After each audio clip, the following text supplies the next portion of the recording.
आप सभी को दिवाली की ढेर सारी शुभकामनाएं और टैक्स गुरु दिवाली स्पेशल में आप सभी का स्वागत है।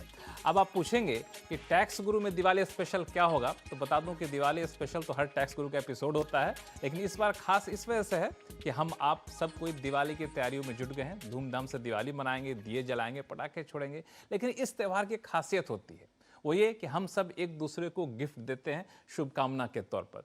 और गिफ्ट की खुशी इतनी ज़्यादा होती है कि हम सब अक्सर भूल जाते हैं कि गिफ्ट पर क्या टैक्स की देनदारी ही बनती है। इसीलिए स्पेशल है, दिवाली स्पेशल, ये टैक्स गुरु। नमस्कार, मैं हूं लक्ष्मण रॉय और आपके इस दिवाली के त्यौहार में जो खुशी है उसमें किसी भी तरह की कोई कमी ना हो, कोई तनाव ना हो, इसके लिए हमारे साथ जुड़ रहे हैं जो दो जाने माने टैक्स एक्सपर्ट, शरद कोहली साहब और गौरी चड्ढा। आप दोनों का बहुत बहुत स्वागत है। कोहली साहब और गौरी, आप दोनों को दिवाली की ढेर सारी शुभकामनाएं। Thank you. गौरी साहब, गौरी आप बताएं क्या कुछ। आपको भी बहुत बहुत सभी दर्शकों को शुभकामनाएं। बिल्कुल। इसमें कोहली साहब, मैं सबसे पहले आप ही के पास आ जाऊं, तो इस बार दिवाली के स्पेशल एपिसोड में हमारे दर्शकों को क्या कुछ खास बताने वाले हैं? जी हाँ लक्ष्मण, पहले तो दिवाली का मतलब लक्ष्मी जी और दिवाली की सुगबुगाहट मौसम में आने लगी है। मैंने सोचा क्यों ना दो लाइन टैक्स पेयर्स के मन की बात करके और कैसे ये टैक्स गुरु आपको फायदा पहुंचाएगा, आपकी इजाजत हो तो मैं दो लाइनों में उसको कह दूं, बल्कि चार लाइनों में कह दूं। मैं तो इंतजार कर रहा था कुछ आप अपना स्वरचना करके लाए होंगे। जी, तो अर्ज किया है, देने में टैक्स जब भी मेरे कदम डगमगाए, देने में टैक्स जब भी मेरे कदम डगमगाए, सोचा इस सफर में कोई हाथ पकड़ ले जाए, सोचा इस सफर में कोई हाथ पकड़ ले जाए, दिवाली की चमक में भी, दिवाली की चमक में भी कुछ कमी सी रह जाए। तो ये टैक्स पेयर के मन की व्यथा है। तभी होता क्या है लक्ष्मण, ध्यान दीजिएगा। अब आगे क्या होता है? आगे होता है, टीवी जो खोला मैंने, आवाज ऐसी आई, लो बचा लो टैक्स अपना, लो बचा लो टैक्स अपना, हम मुनाफे की बात लाए, रोशन हुई दिवाली, बैंक अकाउंट जगमगाए, मुनाफे की बात लाए, मुनाफे की बात लाए। गौरी, आपने कुछ हमारे दर्शकों के लिए कुछ क्या तैयारी करके लाए इस दिवाली स्पेशल शो के लिए? जी लक्ष्मण, मैं भी दो लाइनों में अपने दर्शकों को दिवाली विश करना चाहूंगी। बिल्कुल। दियों की रोशनी से हर अंधेरे दूर हो जाएं, दियों की रोशनी से हर अंधेरे दूर हो जाएं, दुआ है मेरी कि आपकी हर खुशी मंजूर हो जाए। आप सबको दिवाली की बहुत बहुत शुभकामनाएं। चलिए, मुझे नहीं पता था कि गौरी भी इतना ज़्यादा टैलेंटेड है इस मोर्चे पे भी, टैक्स के मोर्चे पे तो है ही। चलिए, आप लोगों की तरफ से बहुत बहुत धन्यवाद, दर्शकों को शुभकामनाएं। और जैसा कि आप लोगों ने अपने लाइनों में ये बताया भी है कि दर्शकों को कई सारी बातें बताएंगे, तो शुरुआत में करूँगा खास तौर से गिफ्ट पे लगने वाले टैक्स को लेकर के। जैसा कि मैंने कहा था कि दिवाली के मौके पर अक्सर लोग गिफ्ट देते हैं और लोग भूल जाते हैं कि इस पर टैक्स की देनदारी बनती है। तो अलग अलग तरह के गिफ्ट होते हैं। तो इसमें सबसे पहले कोहली साहब आप ही के पास आऊँगा, क्योंकि नाते रिश्तेदार भी गिफ्ट देते हैं, कई बार जो नाते रिश्तेदार नहीं होते हैं वो भी गिफ्ट देते हैं। और सच पूछे तो कई लोग इस उम्मीद में रहते हैं पता नहीं इस बार क्या गिफ्ट आने वाला, बड़े एक्साइटमेंट के साथ लोग खोलते हैं। तो ये जो नाते रिश्तेदार नहीं होते हैं वो जो गिफ्ट देते हैं उस पर भी क्या टैक्स देना पड़ता है क्या? जी हाँ लक्ष्मण, जो नाते रिश्तेदार नहीं है, मतलब जो सेक्शन 56(2) की डेफिनेशन में नहीं आते हैं, आपको पता होगा 56(2) में तो बहुत लंबी रिश्तेदारों की लिस्ट है, तो वहां पर गिफ्ट की जो एग्जेम्पशन है वो 50,000 रुपए तक है। मतलब 50,000 से ऊपर आप गिफ्ट अगर लेंगे तो लेने वाले के ऊपर टैक्स लग जाएगा। तो 50,000 रुपए की सीमा का ध्यान रखना है। ये कैश के लिए भी है, ये काइंड के लिए भी है, दोनों चीजों में ध्यान रखना है। और ले देने वाला कौन है? दोस्त हो सकता है, कोई ऐसा रिश्तेदार हो सकता है जो उस लिस्ट में नहीं है 56(2) की, कोई आपका पुराना मिलने वाला हो सकता है, कोई भी हो सकता है, पर 50,000 की सीमा का ध्यान अवश्य रखना है लेते टाइम। इसमें एक चीज़ मैं गौरी आपसे पूछूंगा कि 50,000 रुपये की सीमा जो कोहली साहब बता रहे हैं, ये 50,000 की सीमा का मतलब क्या माना जाए?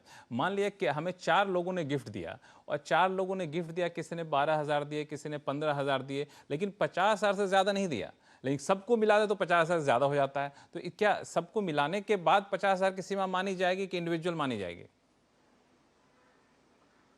जी लक्ष्मण, इसमें इनकम टैक्स एक्ट बहुत क्लियरली बताता है कि जब हम गिफ्ट्स देखते हैं नॉन रिलेटिव्स से और ये 50,000 की सीमा देखते हैं तो हम एग्रीगेट अमाउंट देखते हैं। यानी कि अगर किसी ने 50,000 से ज्यादा तो नहीं दिया लेकिन 50 टोटल करके 50,000 से ज्यादा हो गया, तो उस केस में हम उसको मान लेंगे कि ये 50,000 से ऊपर चला गया है और जितना भी आपको अमाउंट मिला है गिफ्ट के तौर पे वो सारा ही आपका टैक्सेबल हो जाएगा। अच्छा, मतलब ऐसा नहीं कि 4 लोग दे दिए 50,000 को टुकड़ों में बांट के, ऐसा नहीं होगा, सबने मिला के 50,000 हो जाता है, तो फिर आपको पर टैक्स की देनदारी बनती है। अच्छा, मान लिया कोहली साहब की 70,000 का गिफ्ट मुझे मिल गया, तो हमें टैक्स कितने पर लगेगा?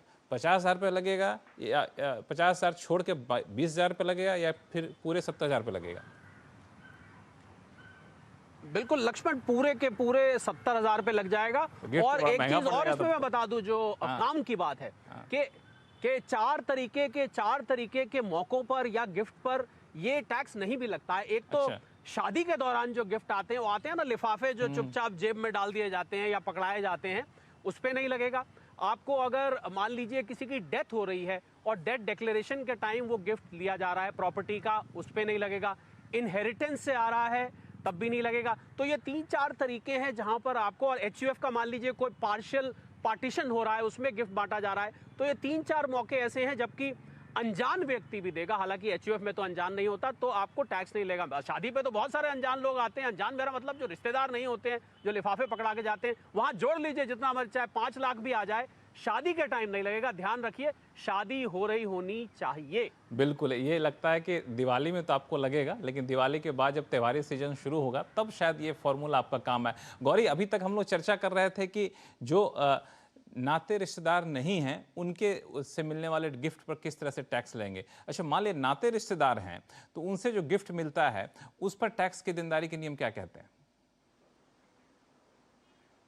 बिल्कुल लक्ष्मण, जो रिश्तेदारों से गिफ्ट मिलता है, लेकिन रिश्तेदारों से यहाँ पे हमारा मतलब है जो 56(2) इनकम टैक्स एक्ट में जो रिश्तेदार बताए गए हैं उनसे अगर गिफ्ट मिलता है तो वो टोटली एग्जेम्प्ट है। वो 1 लाख दे रहे हैं, 10 लाख दे रहे हैं, 1 करोड़ दे रहे हैं, उससे कोई फर्क नहीं पड़ता। वो जितना भी अमाउंट दे रहे हैं वो सारा ही सारा जो है वो टैक्स एग्जेम्प्ट हो जाता है। अब इस रिश्तेदारों में जैसे मदर, फादर, ब्रदर, सिस्टर, ऐसे कुछ रिश्तेदार आते हैं जो देखा जाए तो काफी क्लोज जो रिश्तेदार होते हैं उनको इस लिस्ट में रखा गया है। तो इनसे अगर आपको कोई लेन देन हो रहा है, कोई गिफ्ट मिल रहा है, तो वो टोटली आपके लिए एग्जेम्प्ट है, उस पर आपको कोई भी टैक्स नहीं देना। लेकिन जैसा हम ज्यादातर अपने शो पे भी बताते हैं कि अगर आपको ऐसा कोई मोटी रकम आपको गिफ्ट के तौर पे मिल रही है तो आप जरूर एक गिफ्ट डीड बना के चलिए, ताकि आगे चल के आप इसको इस्टेब्लिश कर सकें कि ये आपको गिफ्ट के तौर पे मिला है और रिश्तेदार से मिला है। बाकी इसमें परेशानी की कोई बात ही नहीं है। अगर आपको रिश्तेदारों से गिफ्ट मिल रहा है तो आप खुल के गिफ्ट ले सकते हैं। बिल्कुल, अभी दरअसल जो है गिफ्ट को लेकर हाँ कुछ कहना चाहते हैं कोहली साहब?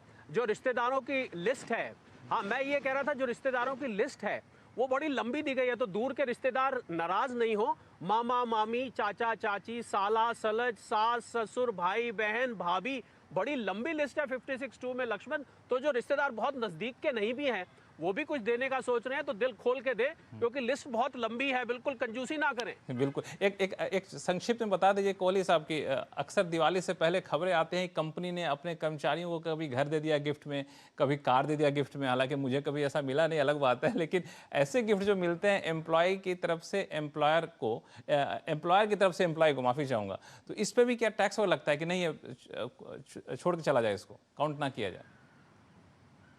जी हाँ, देखिए बिल्कुल, अगर एम्प्लॉयर एम्प्लॉय को गिफ्ट देता है तो पहली बात तो 5,000 रुपए तक का जो गिफ्ट है लक्ष्मण, इन काइंड, जो कंपनियां डब्बे वब्बे दे देती हैं, मिठाई के डब्बे, ड्राई फ्रूट के डब्बे वगैरह वगैरह, 5,000 तक पे तो नहीं लगेगा। पर अगर 5,000 से ज्यादा है तो सारे पे लग जाएगा, और ये सैलरी की तरह ही ट्रीट किया जाएगा। एम्प्लॉयर एम्प्लॉय की रिलेशनशिप एक बार एस्टैब्लिश हो जाती है तो एम्प्लॉयर से एम्प्लॉय को जो भी कुछ आएगा वो सैलरी आएगा। कहने का मतलब ये, अगर जिन आप मकानों की और गाड़ियों की बात कर रहे थे, सूरत की एक कंपनी ने, मुझे सुनने में आया था 2 साल 3 साल पहले दिया था, तो उस पर टीडीएस कट जाएगा। मकान मान लीजिए 25 लाख का मिला तो साहब 7.5 लाख रुपए टीडीएस के रूप में आपको देना पड़ जाएगा, ये ध्यान रखिएगा। तो बिल्कुल, तो जब भी आप कभी गिफ्ट लें और तो इस बात का ख्याल रखें गिफ्ट अच्छा हो। आप छोटा बड़ा गिफ्ट नहीं होता, गिफ्ट गिफ्ट होता है, उसमें एक शुभकामनाएं होती हैं, संदेश होता है जिसको आप सहर्ष स्वीकार करें। लेकिन जब भी लगे कि गिफ्ट थोड़ा सा महंगा है और इसमें थोड़े से हमें ध्यान देने की जरूरत हो, टैक्स के लिहाज से ज़रूर ध्यान दीजिएगा, ताकि कभी आपको आगे चल कर टेंशन ना हो। और गिफ्ट के अलग अलग पहलू, उस पर टैक्स की देनदारी बखूबी हमारे दोनों गेस्ट ने आपको बताया है। शुरू करते हैं सवाल जवाब का सिलसिला, जो कई सारे लोगों की दिलचस्पी भी इसमें है। और हमारे पास जो है सबसे पहले कॉलर जो है मुंबई से ईश्वर चंद गुप्ता जी फोन लाइन पर जुड़ गए हैं। ईश्वर जी बताएं क्या सवाल है आपके पास?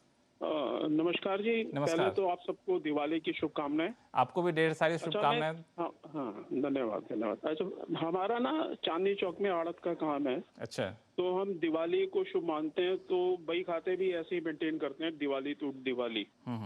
तो हम रिटर्न इसी हिसाब से, जो दिवाली पे प्रॉफिट आता है हमारे को, रिटर्न उसी हिसाब से नहीं हम भर सकते कि हम दिवाली से दिवाली तक अपने अकाउंट मेंटेन करें और उसी हिसाब से रिटर्न भरें। तो बड़ा ही अनूठा सवाल पूछा इन्होंने। गौरी बताएं क्या कहना चाहेंगे इनको।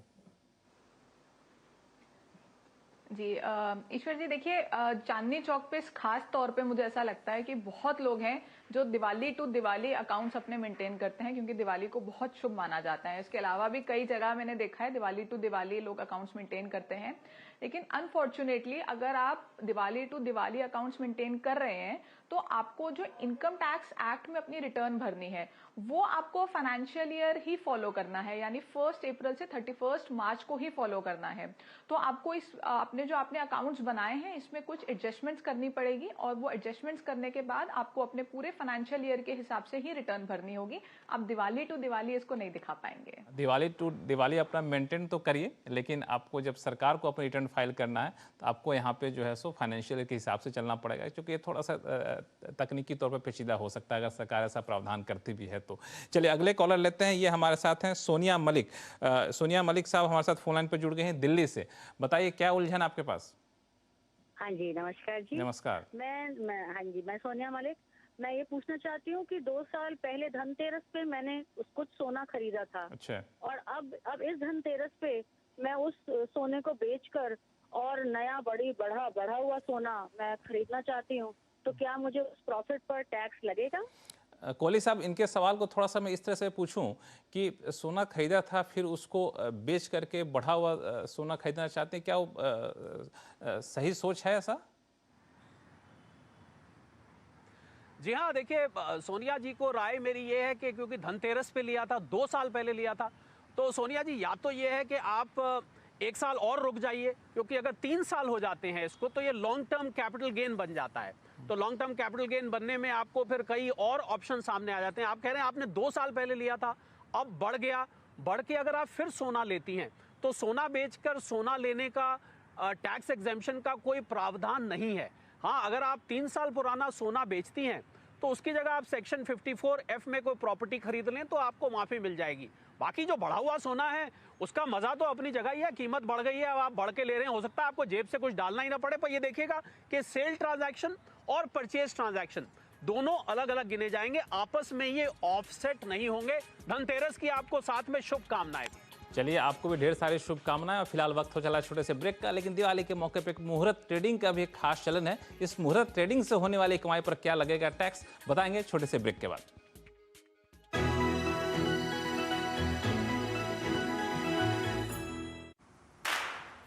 दस हफ्ते 10 बजे 10 मिनट दस हफ्ते 10 बजे 10 मिनट डेंगू हट 10 हफ्ते 10 बजे 10 मिनट दिल्ली से हट इस बार भी पानी जमा न होने देंगे। होगा तो उड़ेल देंगे, बदल देंगे, तेल डाल देंगे। नो इफ नो बट 10 हफ्ते 10 बजे 10 मिनट डेंगू हट 10 हफ्ते 10 बजे 10 मिनट दिल्ली से हट चल हट परे हट चल हट और डेंगू दिल्ली से हट। इस बार भी डेंगू को हराना है। 10 हफ्ते 10 बजे 10 मिनट फिर से अपनाना है। हर रविवार डेंगू पर वार। 10 हफ्ते 10 बजे 10 मिनट डेंगू हट 10 हफ्ते 10 बजे 10 मिनट दिल्ली से हट। इस दिवाली को बनाइए बेहद खास, रहिए सिर्फ CNBC आवाज के साथ। दिवाली से दिवाली तक कैसा रहेगा बाजार, किन स्टॉक्स और सेक्टर्स में होगी कमाई जोरदार, सोना चांदी या प्रॉपर्टी बाजार, कहां लगाएं पैसा, किससे करें निवेश की शुरुआत, जानिए सबसे बड़े एक्सपर्ट से अपने मुनाफे की बात। देखिए दिवाली से दिवाली तक सिर्फ CNBC आवाज पर। Exchange partner BSE, experience the new. प्रायोजक हैं Union Bank of India, good people to bank with. In depth analysis के साथ हर रोज मैं बताता हूं किन कंपनीज में आपके लिए मुनाफे की बात। देखिए मेरे साथ know your company.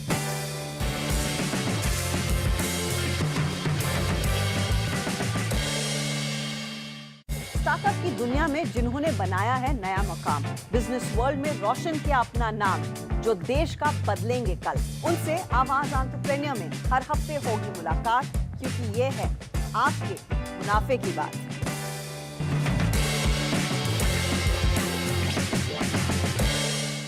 Agree, oil या मेटल, किन कमोडिटीज में है आपके मुनाफे की बात? जानिए मेरे साथ, देखिए कमोडिटी कॉल।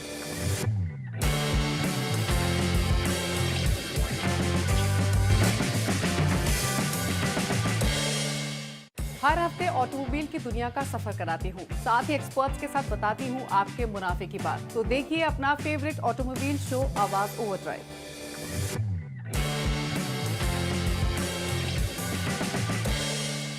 टैक्स की कैंची कहीं आपकी जेब पर न चल जाए, इसलिए हर हफ्ते लाता हूं मैं टैक्स से जुड़ी मुनाफे की बात। देखिए टैक्स गुरु मेरे साथ।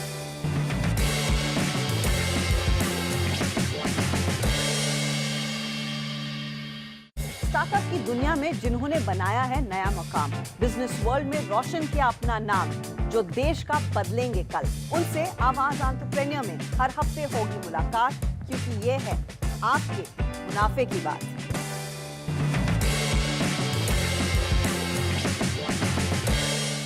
बाजार खुलने से पहले हम बताते हैं आपके मुनाफे की बात। देखिए मेरे साथ मुनाफे की तैयारी।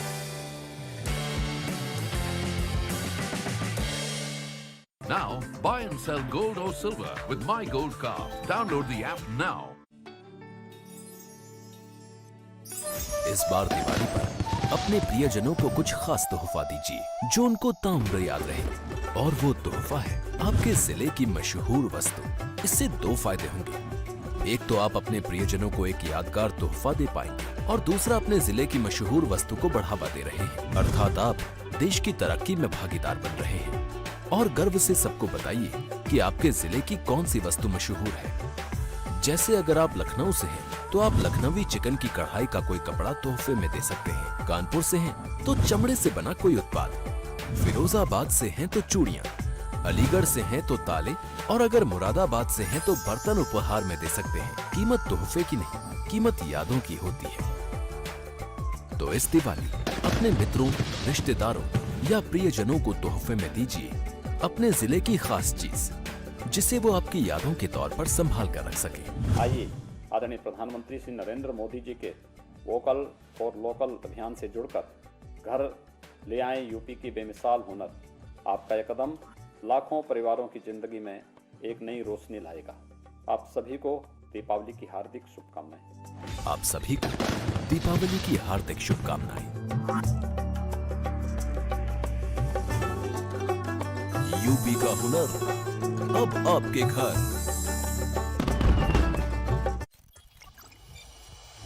ये है नेटवर्क 18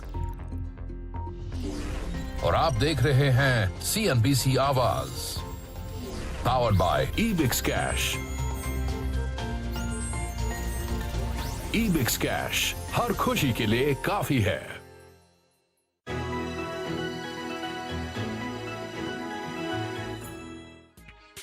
ब्रेक के बाद एक बार फिर से आपका स्वागत है। आप देख रहे हैं टैक्स गुरु दिवाली स्पेशल और हमारे साथ दो खास मेहमान जुड़े हुए हैं, गौरी चड्ढा और शरद कोहली साहब।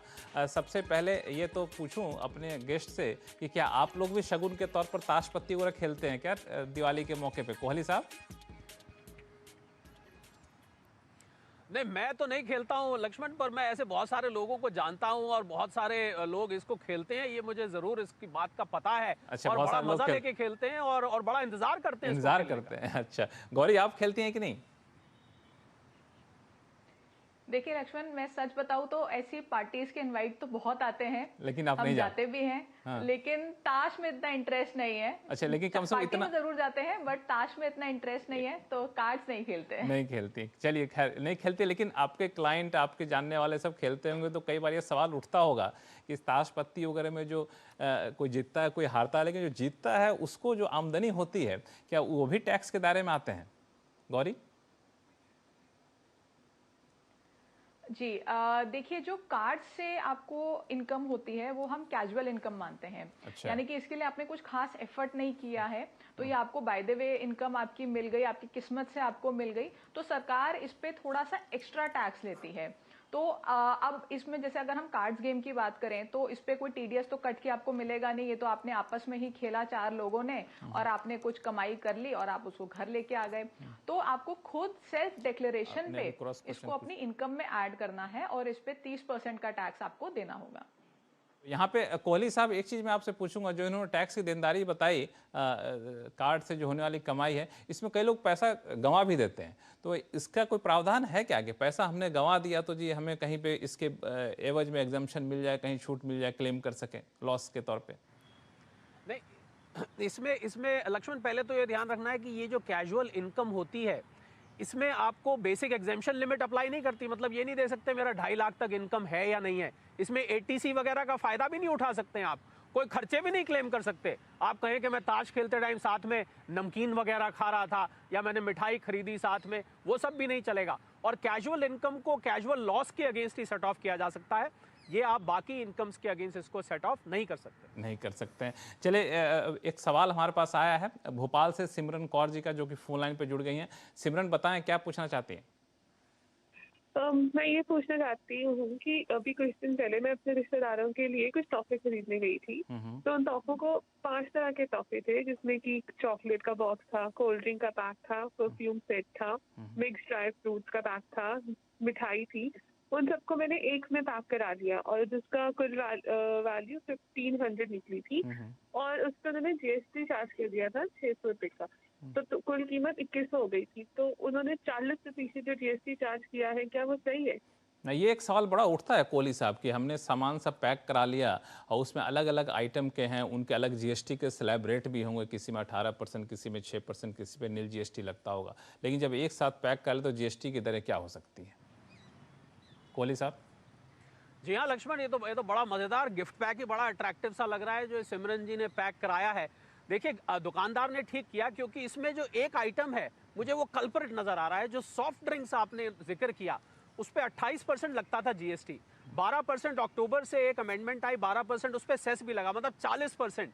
तो क्या होता है कि जब गिफ्ट पैक में मिक्स्ड आइटम होते हैं, जिसको हम मिक्स्ड सप्लाई कहते हैं, तो जो हाईएस्ट रेट होता है वो लग जाता है। मैं सिमरन जी को सलाह दूंगा, उस दुकान पे बड़ा कुछ होगा, अगर आप इसमें से सॉफ्ट ड्रिंक छोड़ दें और उस बाकी चीज़ें ले लें तो क्या होगा, वो घट के 18% पे आ जाएगा। तो इनका जो 600 रुपये लगा, मैं अगर जल्दी से कैलकुलेट करूं तो वो मेरे ख्याल 250-300 रुपये के बीच में रह जाएगा। सिमरन जी का हमने लक्ष्मण गिफ्ट तो सस्ता करा दिया, हमारे पास आएगा कि नहीं ये अभी भी हम सोच रहे हैं।